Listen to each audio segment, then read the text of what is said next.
Hello everyone, कैसे हैं आप सब। आई होप अच्छे होंगे। प्रिपरेशन आपकी अच्छी चल रही होगी। तो हम आज एक नई यूनिट स्टार्ट करेंगे बीएससी नर्सिंग थर्ड ईयर के लिए, फीमेल रिप्रोडक्टिव यूनिट। तो शुरू में हम मेंस्ट्रुअल कंडीशंस देखेंगे, उसके बाद आगे हम पढ़ेंगे। तो मेंस्ट्रुअल कंडीशन में सबसे पहला जो कि हमारा कंडीशन आता है डिस्मेनोरिया का, उसको हम देखेंगे। इसके साथ आगे सारी चीज़ें को कवर करते हुए चलेंगे। तो ऑब्जेक्टिव हमारी आज की क्लास का रहेगा कि define dysmenorrhoea, differentiate type of dysmenorrhoea और मैनेजमेंट ऑफ डिस्मेनोरिया। तो डिस्मेनोरिया का ये है, नॉर्मल कुछ टर्म्स हैं। फ्रीक्वेंसी 21 to 40 डेज है, रेगुलरिटी आप देख सकते हैं, ड्यूरेशन देख सकते हैं, वॉल्यूम देख सकते हैं। तो यहाँ से हमारा कंडीशन फॉर डिस्मेनोरिया का हम लोग सिंपल लैंग्वेज में बोले तो एक पेनफुल मेंस्ट्रुएशन को बोलते हैं। वुमेन में बहुत ही कॉमन होता है और बेसिकली एडोलसेंस में होता है, और मिनार्की के यूजली 4 to 5 ईयर्स पे होता है। और पेनफुल पीरियड्स जो होता है वह less common as women's age में होता है। और इसके काजेस की बात करें तो काजेस में इसका जो है प्रोस्टाग्लैंडिन केमिकल्स होता है, वह यूट्रस में लाइनिंग फॉर्म कर देता है। इसमें मेंस्ट्रुएशन होता है, मतलब पेनफुल होने लगता है इसलिए क्योंकि ये प्रोस्टाग्लैंडिन जो है वो यूट्रस की लाइनिंग में है, उसमें मसल कॉन्ट्रैक्शन करता है जिसकी वजह से पेन और डिस्कम्फर्ट होता है। टाइप इसकी बात करें तो डिस्मेनोरिया जो होता है वह दो टाइप का होता है, प्राइमरी डिस्मेनोरिया और सेकेंडरी डिस्मेनोरिया।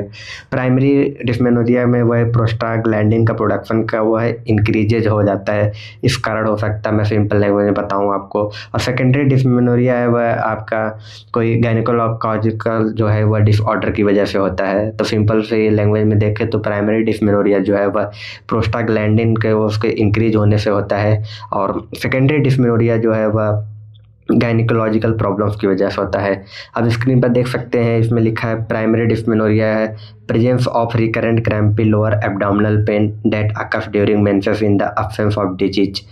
तो यह है कि इसमें recurrent crampy lower abdominal pain होने लगता है due to prostaglandin induced uterine contraction and इक्चेमिया within 6 months to years after menarche. Mechanisms इसका ये कुछ इंपॉर्टेंट नहीं है, लेकिन आप एक बार रीड कर लीजिएगा। Excess production of endometrial PGF2 and E2 but not plasma.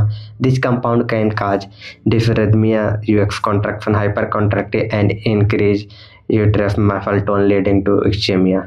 They also can account for nausea, vomiting and diarrhoea. अब बात करते हैं सेकेंडरी डिस्मेनोरिया। तो मेंस्ट्रुअल ड्यूटी ऑर्गेनिक डिजीज जैसा मैंने आपको बताया था, इसमें इन्वॉल्व होता है endometriosis, adenomyosis, pelvic inflammatory disease और use of an intrauterine devices. अब इसके सिम्टम्स की बात करें तो सिम्टम इसके कुछ मेन सिम्टम्स हैं, जैसे कि पेन हो गया, मेंस्ट्रुअल क्रैम्प्स हो गया, वॉमिटिंग हो गई, headache, tiredness, fatigue, diarrhoea, chills, nervousness, और कुछ मैंने स्क्रीन पर भी लिख दिया है, सारा मोस्टली लिख भी दिया है। तो मेनली मैंने उसको हाईलाइट कर रखा है।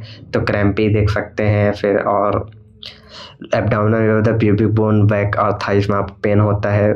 begin just before our age, menstrual bleeding begins and gradually diminish over 1 to 3 days, जबकि इसमें 1 से 3 दिन में ख़त्म भी हो जाता है। Usually occurs intermittently ranging from mild to disabling. और अदर सिम्टम इसके जो कि क्रैम्प के साथ इंक्लूड होते हैं वह है nausea, diarrhoea, dizziness, fatigue, headache, cramping, upset stomach and hormonal fluctuations. अब डायग्नोस्टिक इवेल्युएशन की बात करें तो सबसे पहले इसमें आ जाता है हमारा complete abdominal and pelvic examination, physical examination में आ जाता है। और फिजिकल एग्जामिनेशन में ऑब्जर्व करेंगे, शेप साइज ऑब्जर्व करेंगे, और अदर टेस्ट में इसका हो जाए जैसे एडिनोमाइसिस कंडीशन हो गया, इंडोमेट्रियोसिस, और जैसे फेब्रॉइड्स के जैसे हो गया तो कुछ टेस्ट करेंगे। और इसके बाद हम ट्रीटमेंट देखेंगे। तो नंबर ऑफ ट्रीटमेंट जो कि एक सेकंड ट्रीटमेंट पहले हम डायग्नोस्टिक इवेल्युएशन आपको और बता रहे। तो इसके अलावा जो स्क्रीन पर लिखा है उसके अलावा डायग्नोस्टिक इवेल्युएशन है हमारा पेल्विक अल्ट्रासाउंड हो गया, हिस्ट्री कलेक्शन हो गया, फिजिकल एग्जामिनेशन हो गया, हिस्ट्रोस्कोपी एंड लेप्रोस्कोपी करेंगे, क्लेमाइडिया एंड गोनोरिया टेस्ट जो कि इन्फेक्शन ना कॉज करे, इन्फेक्शन का टेस्ट करने के लिए हम लोग क्लेमाइडिया एंड गोनोरिया टेस्ट करते हैं। अब ट्रीटमेंट की बात करें तो इसमें काफ़ी सारे ट्रीटमेंट्स अवेलेबल। सबसे पहले है NSAID है, non steroidal anti inflammatory drugs है, जो कि अर्ली डेज में काफ़ी इफ़ेक्टिव होता है। और इसमें हम लोग इबुप्रोफेन देते हैं 400 to 600 mg every 4 to 6 hour और 800 mg एवरी 8 आवर्स, जो कि maximum dose 2400 mg per day है।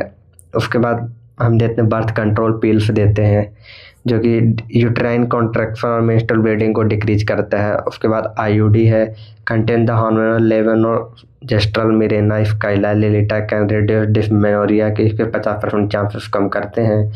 उसके बाद नॉन फार्माकोलॉजिकल ट्रीटमेंट्स में से हीट पैड लगाएंगे, एक्सरसाइज एंड सेक्सुअल एक्टिविटी का ध्यान देखेंगे। और अगली क्लास में हम पढ़ेंगे एमेनोरिया के बारे में। तो इस क्लास में आई होप डिस्मेनोरिया आपका क्लियर हो गया। कोई डाउट हो तो कमेंट बॉक्स में पूछ लीजिएगा, हम फिर से वीडियोज बना देंगे आपके लिए। Thank you so much.